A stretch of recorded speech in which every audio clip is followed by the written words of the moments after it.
With that, I want to wake you up a bit more with a very interesting video that some of our teams made called Wearing Thin, Love It or Lose It.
I just love how we just go on YouTube and you'll find a video from WWF on any given topic, and then you can please use it. It's public information, and the more inspiration it creates, the better it is.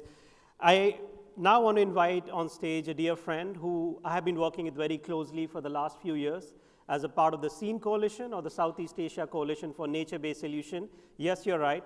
There are 9 NGOs who come together to advance it, and we think of ourselves as colleagues working for the solution.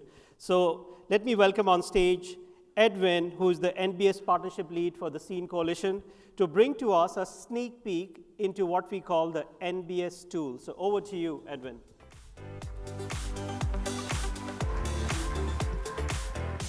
Hi, good afternoon, everybody. I think I should also have a second wow to come out, because this is probably the first conference or event where it's close to 2 o'clock after lunch on a Friday afternoon, and the crowd has remained pretty much the same as it was at 10 o'clock. So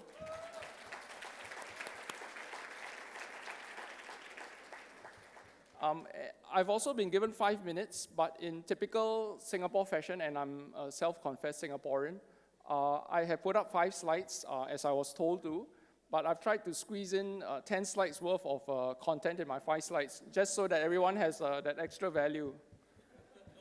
So let me quickly start, and I apologize, it's a fully loaded slide.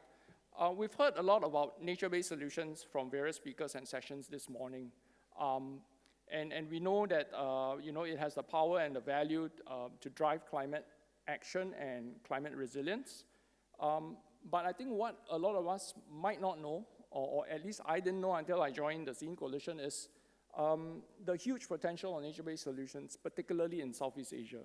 And if you look at the 3 components that make up what we call the triple benefit, you look at the people, close to 700 million people, of which half are in your rural coastal communities, and about 150 million are your indigenous people. If you look at biodiversity, I think Southeast Asia holds a rich treasure trove of biodiversity. 15% of the world's tropical forests and 35% of coral reefs are all found in this part of the world. And then you look at the climate carbon potential and value, up to 50%, for example, of blue carbon potential. And almost all of the world's tropical peatlands are found in this part of the world. But at the same time, so as we look at all this potential, the question we ask is, what's needed to unlock the full potential of NbS? And here, I think the key word is unlock and not exploit.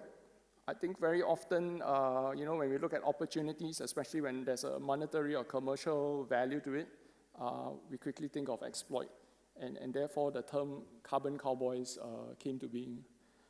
So for us, at the coalition, we look at some of the key gaps that are needed to unlock this potential.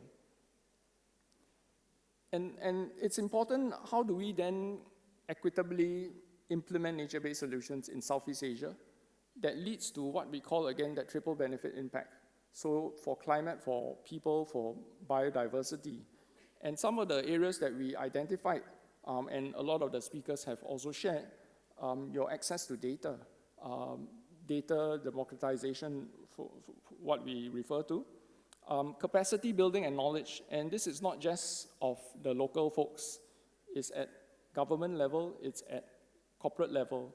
How do we ramp up all our aligned knowledge about nature-based solutions so that we don't have 100 approaches to solving this problem, but maybe we come together as we do at the coalition to try to have a common consensus and approach.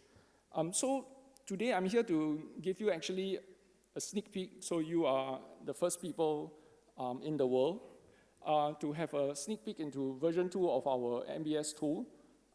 We launched version 1 at COP28 at the Singapore Pavilion in Dubai, and we're looking to launch version 2 very shortly in a month's time.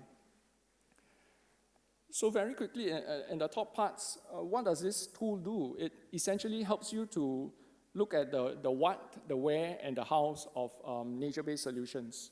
So in the center part, the interactive map helps you identify the where. The data analyzer helps you understand the what. So what are the species within that space? What are the demographics? And what are the carbon stocks within a particular space? And on the right box, the project management is the how. So our role and our goal is to build up the capacity of local organizations so that they can embark on this nature-based solutions journey. And at the end of the day, they can become drivers of their own destiny and not be what has been frequently projected as passive beneficiaries. I give you $10,000 for your community, please be happy, please go away. We don't want that to happen.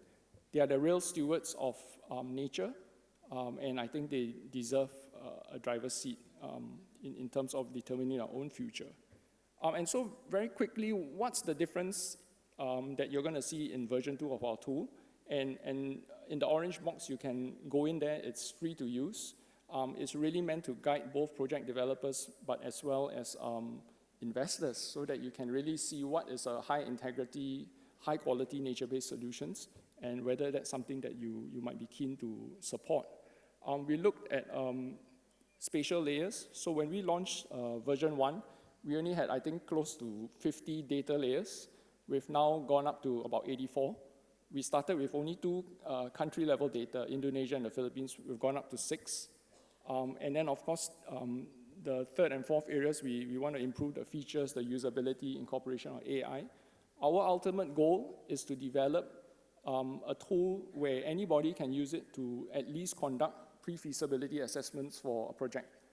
And that will not only build your capacity, but hopefully streamline and make project development faster and more efficient. So that's really my 5 minutes, and I think I'm very good in terms of keeping to time, I would think. But I want to leave with just a few points.